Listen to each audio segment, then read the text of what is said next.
2025 welcome. Welcome, welcome, Ladies and gentlemen, welcome. welcome, welcome.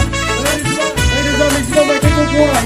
Ladies and gentlemen. गिबिथारावनो गोदान बोसोरनि बयनिसिमबो गोजोननाय जासिहरनाय थाबाय। दिनै आङो दंफैयो चिरां जिल्लानि सिङाव थानाय लावख्रिगुरि गामियावहाय आदा रनजित नार्जारिनि न'आव दंफैयो आङो। दा बे आदा रनजित नार्जारिया मोनसे ओरैबायदि गावनि सानखांनायजों मोनसे बेबायदिनो ओरैबायदि गाजा गोमजा गोजाम बोसोरखौ बिदाय होनायजों लोगोसे गोदान बोसोरखौ नाजावनायजों लोगोसे बेबायदिनो गोबांथार गावनि बिजनेस पार्टनार लोगोसे माखासे इन्टेलेक्सुयेलफोरखौ लिंहरनानै गावनि न'आवनो मोनसे बेबायदि प्रग्राम लादों।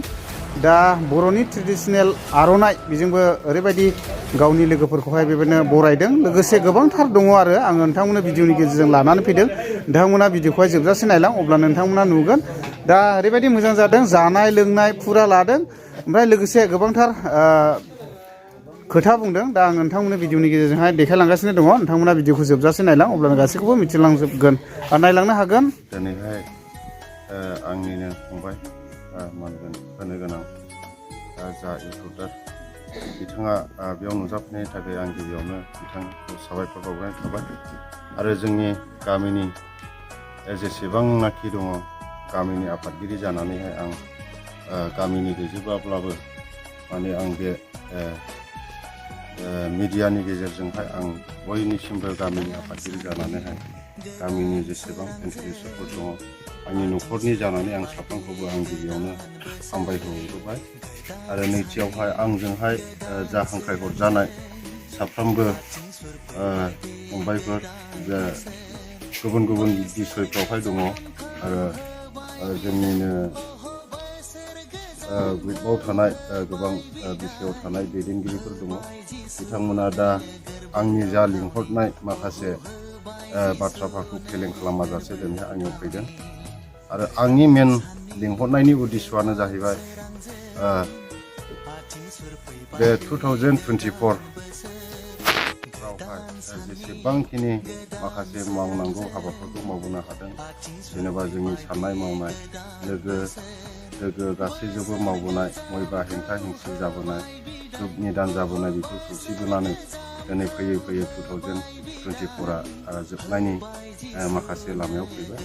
बे हिसाबै आङो लोगोफोरखौहाय साफ्रोमखौबो 2024नि माखासे जोंनि खैदां खैफोदफोर दङब्लाबो बिनि गेजेरावहाय सौसिबोनानैहाय जों दिनैहाय माखासे लोगोफ्राखौहाय आङो सिन्था खालामनानै साननानै आङो दिनैहाय माने लोगोफ्राखौ मोखाङावहाय लाबोजोबनानै आं दिनै बे 2024आव आंनि माखासे साननाय न'खरनि माखासे रायलायनायनि गेजेरजोंहाय बिथांमोनखौहाय खावलायनायजों लोगोसे आं फिसा माखासे जोंनिनो बर'नि आर'नाइजों आङो न'खरनि जानानै आं बिथांमोनखौहाय बरायनानै लाग्रोदों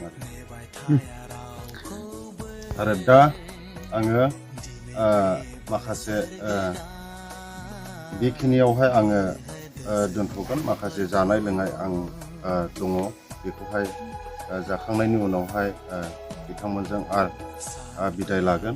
आरो बे बिदाय लानायनि गेजेरजोंहायनो जेन'बा आङो बे मिडियानि गेजेरजोंहाय आं बुंहरबावनो सानदों जाहैबाय, माने लोगो दोगो दुख निदान दुखु दाहा जानाय बा सोरखौबा सोंखारिनाय, सोरखौबा रायफ्लांनाय, सोरखौबा गोसा खोथा बुंफ्लांनाय, बेफोरखौहाय आं बे मिडियानि गेजेरजोंहाय गामियावबो आरो लोगोफोरनि गेजेरावबो आं बे मिडियानि गेजेरजोंहाय साफ्रोमनिसिमबो गोजाम बोसोरावहाय आंनि जेसेबां माने लोगोफोर दङ, गुबुन गुबुन जायगायाव गोबां फैबावनांगौ दङमोन, नाथाय समनि आंखालाव बिथांमोना फैनो हायाखिसै। दा बिसोरनिसिमबो आङो माने आंनि माखासे लोगोफोरजों खामानि मावबोनाय माखासे खेथ्रआव दुख निदान आं सोरखौबा रायफ्लांबाय, सोरखौबा दुखु होफ्लांबाय, बेफोरखौहाय आङो बे मिडियानि गेजेरजों निमाहा बियो आरो बिथांमोनाबो आंखौ निमाहा होगोन। आरो माखासे फैबावनांगौ दङमोन, बिथांमोना फैनो हायाखिसै, थेवब्लाबो बिथांमोना खावलायहरदों फननि गेजेरजोंहाय। दा माने जोङो थांनो हानाय नंला, माने अननानैहाय क्षमा खालामदो, बिथांमोना खावलायहरदों आरो। दा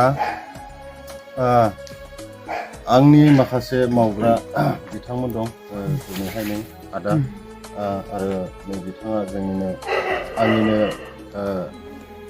सासे मावगिरि बिथाङा केसियार जोंनि बेफारि हन्थानिबो बिथाङा केसियार आरो एडभाइजार आरो माखासे दैदेनगिरिफोर दङ केसियार दङ केसियारा जोंनिया सानै सोमखोर फंबाय दङ आरो बेवहाय जानाखि स्टाफआव दङ बिथांमोनाबो माखासे हेफाजाब खालामग्रा आंनि माखासे खामानियावहाय हेफाजाब एसे एनै सहाय होयो बेनिखायनो आं बिथांमोनखौ बयखौबो माने फिन खेबसे बेजों लोगोसे आंनि माखासे बुंनांगौ बाथ्राखौहाय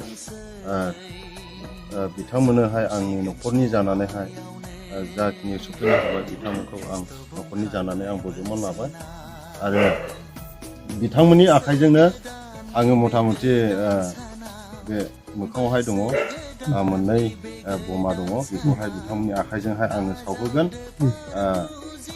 12 माने बे 2024 मायथाइयावहाय जेनेबा मासआ 12 थायो दा 12 मासनि माने 12 राउन्ड बेखौहाय आं बिथांनि आखाइजोंनो आं सावहोगोन आंनिनो बिमोनथाइ दङ मेथाइ ओमफ्राय जोंनिनो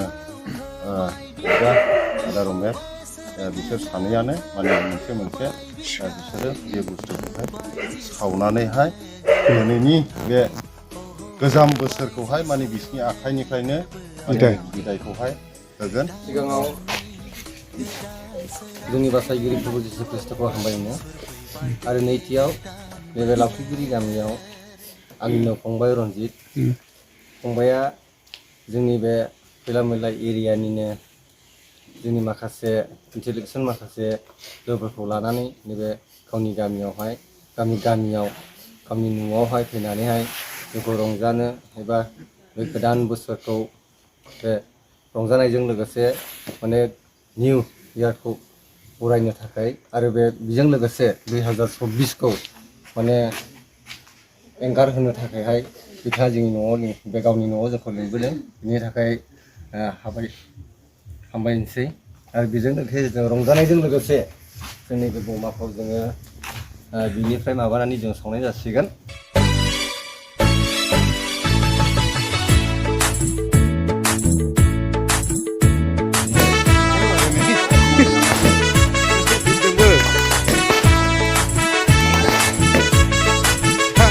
दा गोजाम बोसोरखौहाय बिदाय होबाय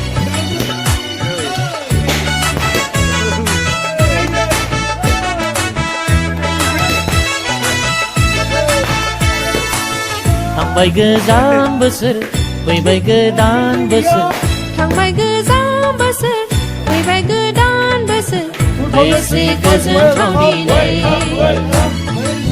जोंनि गोसोआ गोदान मानोबा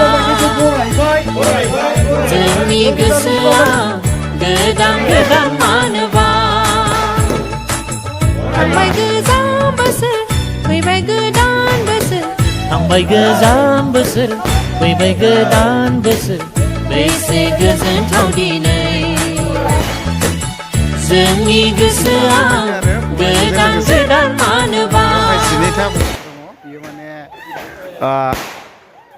हेपि निउ इयारनि थाखाय आरो Happy New Year! Happy New Year! Welcome! दा लोगोफोर जानाय लोंनाया लाहार फाहार जाबाय नै फुरा बेदरा नै बेयावहाय रेडि आरो दाउदै दं मा दं अमा बेदर नारजि बायदिसिना हेन टेन बेबायदि आरो एभेलेबेल ओरैहाय जाबाय नै आंबो जाखासिगोन जानायालाय लुबैनाया हालाय खालाय आं ओरैबो नै दा बेबायदि आरोखि नै फुरा नारजि बायदिसिना दं आरोखि हेस एभेलेबेल दाउदैबो दं नै दा बिदि आरोखि जानोसै ओइ गोथाव दा बा गोथाव औ गोदो जानाया माथो बोखांनांगौखो दे